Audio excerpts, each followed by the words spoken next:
Sunday school service में आप सभी का बहुत बहुत स्वागत है। आइए हम लोग संडे स्कूल की आराधना को आरंभ करेंगे और आरंभ करते हुए हम लोग गीत गाएंगे। ओडिया गीत में से भारी भला लगे मते जिसम का नाम चिर मनोरम मोर जिसम का नाम।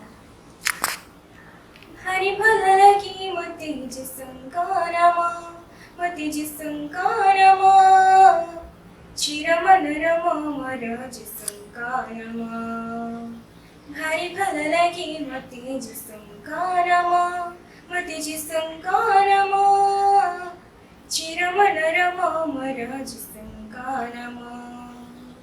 सेही पथ सेही सत्य से जीवन सेही शरण सेही पथ सेही सत्य से जीवन सेही शरण। भारी भला लगे मते जिसम का नाम मते जिसम का नाम चिर मनोरम मोर जिसम का नाम। जिस नाम बिना वृथाम जीवन साड़ी नुहे कटी सुगंधी साराणा। जिस नाम बिना वृथाम जीवन साड़ी नुहे कटी सुगंधी साराणा। सेनामणिये मोर दुःख का सणा शयन सपनी मोर से गाठना। सेनामणिये मोर दुःख का सणा शयन सपनी मोर से गाठना। सेनाम मोर परिधना सेनाम मोर भूषण सेनाम मोर परिधना सेनाम मोर भूषण। भारी भला लगे मते जिसम का नाम ते जिसम का नाम चिर मनोरम मोर जिसम का नाम। भारी भला लगे मते जिसम का नाम मते जिसम का नाम चिर मनोरम मोर जिसम का नाम। जिस मोर बंधुताम पारका सीख्यामा सिंधु जीवन चढ़ाका। जिस मोर बंधुताम पारका सीख्यामा सिंधु जीवन चढ़ाका। महामहिमा से अनंत राजना वंशी बरहामुख्यनानुख्यना। महामहिमा से अनंत राजना वंशी बरहामुख्यनानुख्यना। से मोर महापरिप्रसाद से मोर जीवन से मोर महापरिप्रसाद से मोर जीवन। भारी भला लगे मते जिसम का नाम मते जिसम का नाम चिर मनोरम मोर जिसम का नाम चिर मनोरम मोर जिसम का नाम। आइए हम लोग अपना महापवित्र विश्वास दर्पण को मान ले कि यूं कहें। मैं विश्वास करती हूँ परमेश्वर पिता पर जो स्वर्ग और पृथ्वी का सर्वशक्तिमान सृजनहार है और उसके एकलौते पुत्र अपने प्रभु यीशु ख्रिस्त पर जो पवित्र आत्मा से गर्भ में आया कुंवारी मरियम से उत्पन्न हुआ पोंतियुस पिलातुस की आज्ञा से दुख उठाया क्रूस पर चढ़ाया गया मर गया और गाड़ा गया पाताल में उतरा तीसरे दिन मृतकों में से जी उठा स्वर्ग पर चढ़ गया और परमेश्वर सर्वशक्तिमान पिता के दाहिने हाथ पर बैठा है जहाँ से वह जीवितों और मृतकों का विचार करने को फिर आवेगा। मैं विश्वास करती हूँ पवित्र आत्मा पर एक ही पवित्र क्रिस्तानी कलीसिया पवित्रों की संगत पर पापों की क्षमा देह खींचे उठने और अनंत जीवन पर। आमीन। Are you ready? Oh yes, yes, yes.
सबों को यीशु सहाय।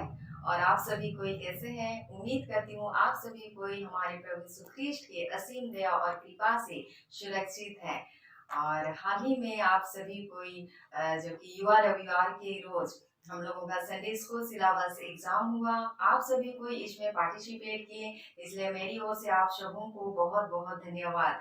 और उम्मीद करती हूँ कि आने वाले दिनों में भी आप सभी कोई इसी तरह से और भी अधिक संख्या से जुड़ेंगे, संडे स्कूल के साथ जुड़ेंगे और हम लोग संडे स्कूल के माध्यम से परमेश्वर पिता की शिक्षा की बातों को ग्रहण करेंगे और उसके अनुसार हम लोग अपना जीवन व्यतीत करेंगे।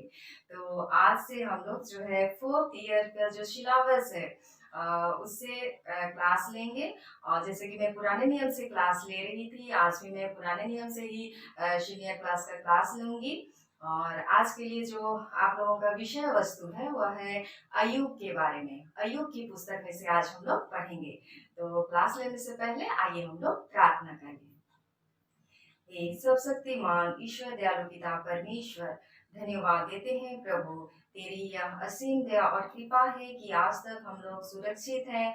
और आज जबकि हम तेरी उपस्थिति में तेरी पवित्र वचन पर मनन ध्यान करना चाहते हैं पिता, इस घड़ी तो अपनी उपस्थिति हम हर एक के बीच में दे।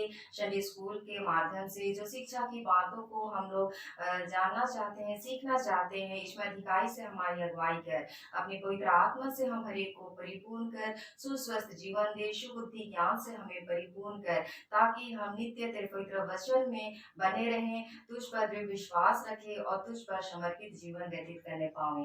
पिता, सब कुछ तेरे दयालु के हाथ में समर्पित कर देते हैं। तू आप ही हम हर एक के जीवन की अगुवाई कर और जिस मार्ग में हमें चलना है उस मार्ग का पथदर्शक होकर के तू आप ही हम हर एक के जीवन की अगुवाई कर। हमारे तमाम पाप दुश्मन अपराधों को क्षमा कर और पुनः सब कुछ तेरे दयालु के हाथ में समर्पित कर देते हुए ऐसे दिन धन्यवादी प्रार्थना दर्शन और स्वराज में ग्रहण कर, आमीन। तो जैसे कि मैं बोल रही थी, हम लोग अय्यूब की पुस्तक में से पढ़ेंगे। तो इससे पहले कि हम लोग अय्यूब की बारे में और भी ज़्यादा जाने, मैं 2 वचनों पर मनन करना चाहती हूँ। 2 वचनों पर पहले हम लोग डिस्कस करेंगे। तो आप सभी कोई बाइबल खोलिए और इब्रानियों की पत्री उसका 12 का 6 पद को देखिए। इब्रानियों की पत्री उसका 12 का 6, जिसमें प्रभु का वचन यूं लिखा है, क्योंकि जिससे परमेश्वर प्रेम करता है उसे ताड़ना देता है। और एक वचन खोलिए, याकूब 1 उसका 2 और 3, जिसमें प्रभु का वचन लिखा है, जब तुम नाना प्रकार की परीक्षाओं में पड़ो तो इसको पूरे आनंद की बात समझो, यह जानकर कि तुम्हारे विश्वास के परखे जाने से धीरज उत्पन्न होता है। तो ये दोनों ही वचन मुझे अय्यूब के जीवन से जो है रिलेटेड लगे, इसलिए मैं इस पर डिस्कस करना चाहती हूँ। तो जैसे कि पहला हम लोग देखें इब्रानियों जो पत्री उसका 12 से 6, उसमें जैसा लिखा है कि जिससे परमेश्वर प्रेम करता है उसे ताड़ना देता है। तो जब ये वचन हम लोग देखते हैं तो बहुत अजीब सा लगता है ना। हमें लगता है हम लोग का परमेश्वर कैसा इतना अद्भुत है, क्योंकि हम लोग नहीं चाहेंगे कि हम जिससे प्यार करते हैं, जिसे प्रेम करते हैं, उसे हम लोग कष्ट दें या ताड़ना दें। पर यहाँ वचन कहता है कि परमेश्वर जिसे प्रेम करता है उसे ताड़ना देता है। तो बच्चों, हम अपने जीवन में भी देखें, जब हमारे माता पिता कई बातों के लिए हमें जो है डांटते हैं और बहुत बार हमें उनसे पिटाई भी मिली है, मार भी पड़ी है और वे हमें ताड़ना भी देते हैं, पर इसका ये मतलब तो नहीं है कि वे हमसे प्यार नहीं करते। ये सच नहीं है ना? हाँ, वे जरूर करके ही, हमारे माता पिता हमसे बहुत ज्यादा प्यार करते हैं और वे जितना भी ताड़ना देते हैं या फिर हमें डांटते हैं तो उसके पीछे उनका एक बहुत ही प्योर इंटेंशन होता है, एक अच्छा उद्देश्य होता है। और वे चाहते हैं कि हम इस जीवन में और भी अच्छा बने, उनके अनुशासन में रहें। और जबकि हमारे जीवन में हमें बहुत सारे तकलीफों का सामना करना पड़ेगा, कभी भले सिचुएशन आएंगे, कभी बुरे सिचुएशन आएंगे, तो उन सभी सिचुएशन में किस तरह से हम लोग मजबूती से खड़े रह सके, उन समस्याओं का फेस कर सके, सामना कर सके, इस उद्देश्य से भी हमारे माता पिता हमें कई बार ताड़ना देते हैं। तो इसी तरह से हमारा परमेश्वर पिता भी जो है कि हमें अपने पुत्र और पुत्रियों के रूप में हमसे प्रेम करता है, और इसीलिए परमेश्वर पिता भी जिससे प्रेम करता है उसे ताड़ना देता है।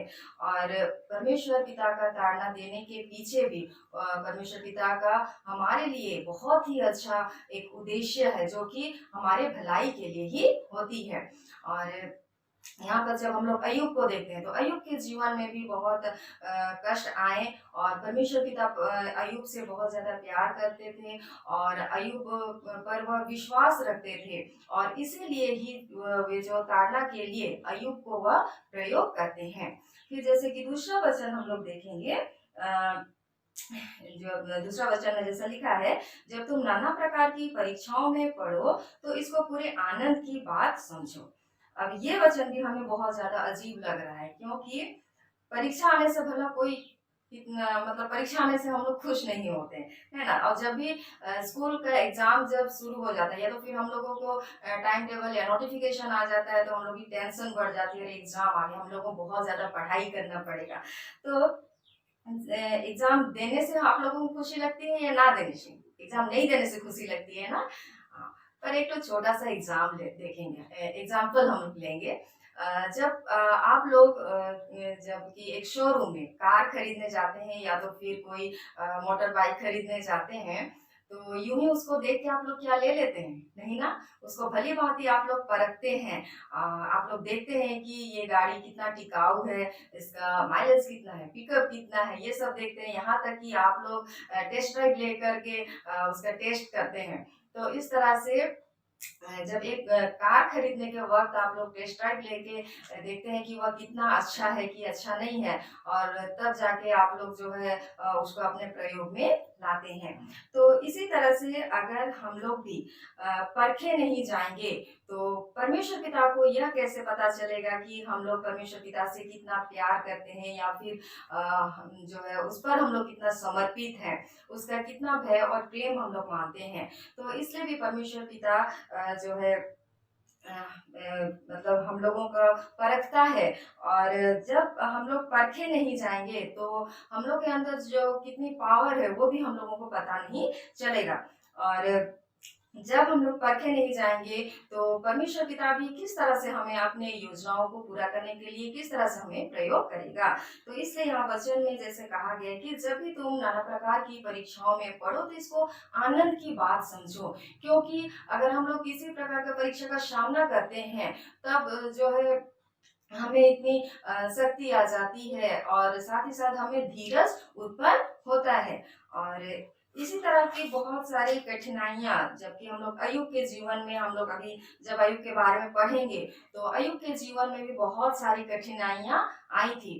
पर उन कठिन परिस्थिति में भी, उस दुखद परिस्थिति में भी अय्यूब जो है परमेश्वर के विरुद्ध में पाप नहीं करता, और वह जो है परमेश्वर के निकट में वह एक विश्वास योग्य पुरुष के रूप में निकलता है। तो आइए हम लोग आगे देखेंगे कि अय्यूब किस तरह से वह परखा गया। तो इसके बारे में अभी हम लोग डिटेल में जानेंगे। तो उस देश में जो अय्यूब नाम का एक पुरुष था, और वह बहुत ही सीधा और जो है खरा मनुष्य था। वह परमेश्वर का भय मानने वाला पुरुष था, और वह जो हर प्रकार की पाप और बुराई से वह दूर रहता था। उसके 7 बेटे थे और 3 बेटियां थीं, और इस तरह से वह बहुत ही एक धनी और संपन्न व्यक्ति था। जैसे कि हम लोगों को मिलता है, लिखा है उसके पास जो है 7,000 भेड़ बकरियां थीं, 3,000 ऊँट, 300 जोड़ी बैल, 500 गधियां, और बहुत सी दास दासियां थी। तो इस तरह से वह एक धन संपत्ति से संपन्न एक व्यक्ति था, और पूरब के देशों में वह सबसे बड़ा धनी व्यक्ति था। तो उसके बेटे बेटियां जो एक दूसरे के घर आया जाया करते थे, भोज करते थे, पार्टी मनाया करते थे, और एक दूसरे के घर जाके वे जो है खाया पिया करते थे। तो जब उनके जौनार के दिन पूरे हो जाते थे, तो अय्यूब अपने बेटों को अपने पास बुलाता था, और क्योंकि अय्यूब अपने बच्चों की चिंता करता था, वह उन्हें जब वे लोग भोज करके उन लोगों का भोज जब खत्म होता था, तो उन्हें अपने पास अय्यूब बुला करके उन्हें पवित्र करता था। क्योंकि अय्यूब यह सोचता था कि कहीं इस मौज मस्ती में, खान पीन में कहीं मेरे जो है बच्चे वे परमेश्वर के विरुद्ध में किसी प्रकार का पाप ना कर बैठे। और इसीलिए वह क्या करता था ना, अपने बच्चों को जब वे लोग भोज करके खत्म करते थे उसके बाद उन्हें अपने पास बुलाकर उन्हें पवित्र किया करता था, शुद्ध किया करता था। और साथ ही साथ वो अपने बेटों के गिनती के अनुसार बड़े भोर को उठ करके उनके गिनती के अनुसार होम बलि भी चढ़ाया करता था। तो इसी बीच क्या होता है ना, एक बार परमेश्वर के पुत्र परमेश्वर के सम्मुख में उपस्थित होते हैं। परमेश्वर के पुत्र कौन थे?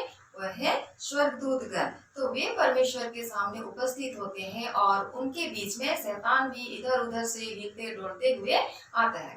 तब परमेश्वर पिता शैतान को देखकर कहते हैं, जैसे कि हम लोग जानते हैं परमेश्वर पिता अय्यूब पर भरोसा रखते थे और अय्यूब के बारे में ही परमेश्वर पिता क्या कहते हैं, क्या तूने मेरे दास अय्यूब पर ध्यान दिया है? यह परमेश्वर पिता शैतान से पूछते हैं। और परमेश्वर पिता अय्यूब के बारे में और भी कहते हैं, लिखा है, क्योंकि उसके तुल्य खरा और सीधा और मेरा भय मानने वाला और बुराई से दूर रहने वाला मनुष्य और कोई नहीं है। तो जब परमेश्वर पिता अय्यूब के बारे में ये सब चीज बोलते हैं, तब शैतान जो है वह अय्यूब के बारे में यह सब सुन करके परमेश्वर पिता की बातों का वह खंडन करता है। और शैतान कहता है कि अय्यूब जो है एक खरा मनुष्य नहीं है। साथ ही साथ जो है शैतान परमेश्वर से कहता है, जैसे यहाँ लिखा है, शैतान परमेश्वर से कहता है, क्या अय्यूब परमेश्वर का भय बिना लाभ के मानता है? तो यहाँ देखने वाली बात है कि शैतान ने आखिर अय्यूब के बारे में ऐसा क्यों कहा? क्या अय्यूब परमेश्वर का भय बिना लाभ के मानता है? तो बच्चों, हम मनुष्यों का स्वभाव ही ऐसा है, क्योंकि हम बिना लाभ के किसी के साथ किसी के साथ एक अच्छा रिलेशन नहीं रखते। हमारा स्वभाव ही ऐसा है कि हम जो है सामने वाले के साथ जो है, जब हमें किसी के साथ जब हमें जो फायदा होती है, जब लाभ होता है, तभी हम किसी के साथ अच्छा बिहेव करते हैं या तो फिर अच्छा रिलेशन रखते हैं। और इसी तरह का बिहेवियर हम अपने परमेश्वर पिता के साथ भी करते हैं। तो परमेश्वर पिता के सामने जब हम लोग प्रार्थना करते हैं और हम लोग का भक्ति को दिखाते हैं, तो हमारी सारी प्रार्थनाओं में बहुत सारे डिमांड्स ही रहते हैं। और हम लोग परमेश्वर पिता से ये प्रार्थना करते हैं कि परमेश्वर पिता मुझे ये चाहिए, वो चाहिए। और जब तक परमेश्वर पिता हमारे इच्छा के मुताबिक हमारी सारी आवश्यकताओं को पूरी करते हैं, तब तक तो हमारा रिलेशन ठीक ठाक रहता है। पर जो ही हमारे जीवन में कुछ दुख संकट आ जाती है, तो हमारा जो शिकायत शुरू हो जाती है, हम लोग परमेश्वर के विरुद्ध में शिकायत करना शुरू कर देते हैं और सारा दोष जो है परमेश्वर पिता को देते हैं। और कोई भी अगर मुसीबत आ जाए तो हम लोग परमेश्वर पिता से ये कहते हैं कि परमेश्वर पिता, तुझे और कोई नहीं मिला, ये मुसीबत भोगने के लिए आपको मैं ही मिला। तो इस तरह की शिकायत हम लोग जो है परमेश्वर से करते हैं, क्योंकि जो है हमारा जो धीरज वह नहीं रहता।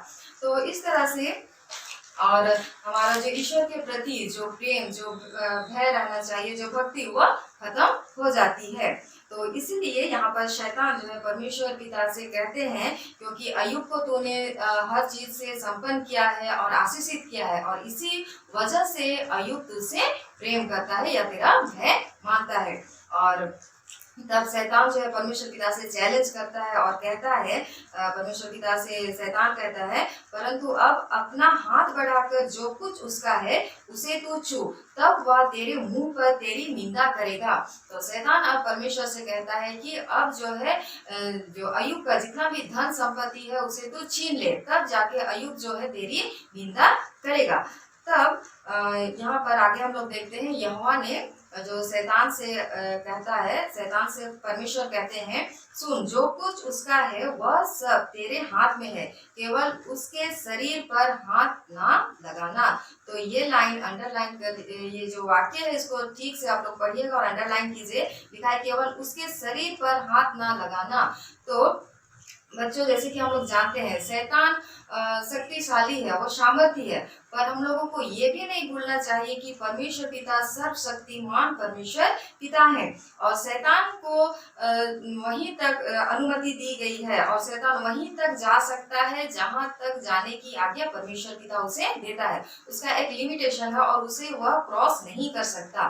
तो इसलिए हमें जब भी दुख संकट आए हमें घबराना नहीं चाहिए। परीक्षाएं आएंगी जरूर हमारे जीवन में, पर साथ ही साथ परमेश्वर पिता भी हमारे साथ है। और हम लोग आगे कमिंग क्लास में भी ये देखेंगे कि जो है अय्यूब के ऊपर किस तरह की परीक्षाएं आई और परीक्षा आने के बावजूद भी जो है अय्यूब परमेश्वर के साथ किस तरह का व्यवहार करता है, वो हम लोग कमिंग क्लास में देखेंगे। तो आज के लिए इतना ही। उम्मीद करती हूँ आप लोगों को आज का क्लास अच्छा लगा रहे होगा। तब तक सुरक्षित रहिए।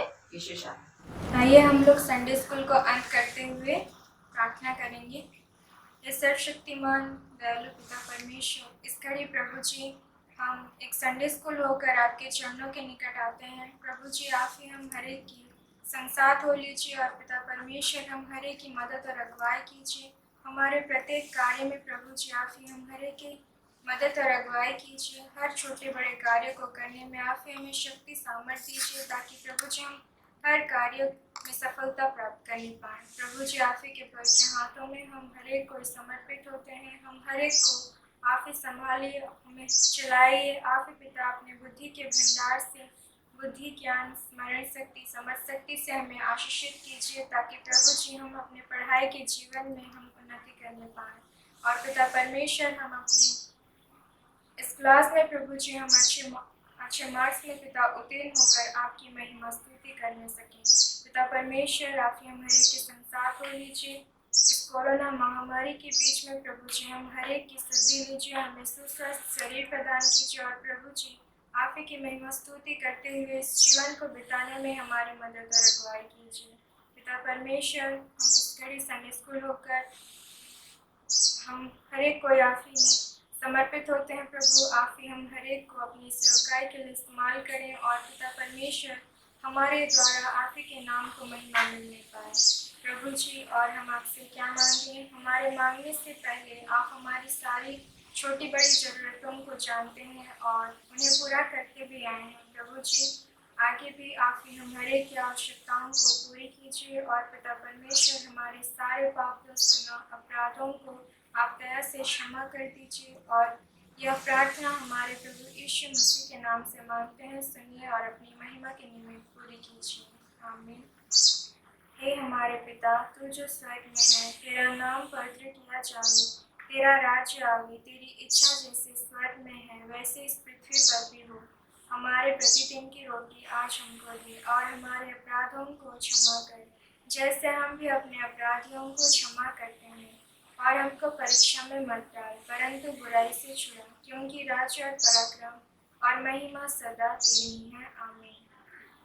प्रभु शांति अवधि, शांति अवधि, शांति अवधि मुझे, तब मैं ज्योति देऊंगा हर जगह हर समय। जब लोग तू न आवेगा, जब लोग पूर्ण होवेगा। प्रभु शांति अवधि, शांति अवधि, शांति अवधि मुझे, तब मैं ज्योति देऊंगा हर जगह हर समय। जब लोग तू न आवेगा, जब लोग पूर्ण होवेगा। और हमारे प्रभु यीशु ख्रिस्त की दया, ईश्वर का प्रेम और पवित्र आत्मा का मेल मिलाप हम सबों के साथ हुए। आमीन।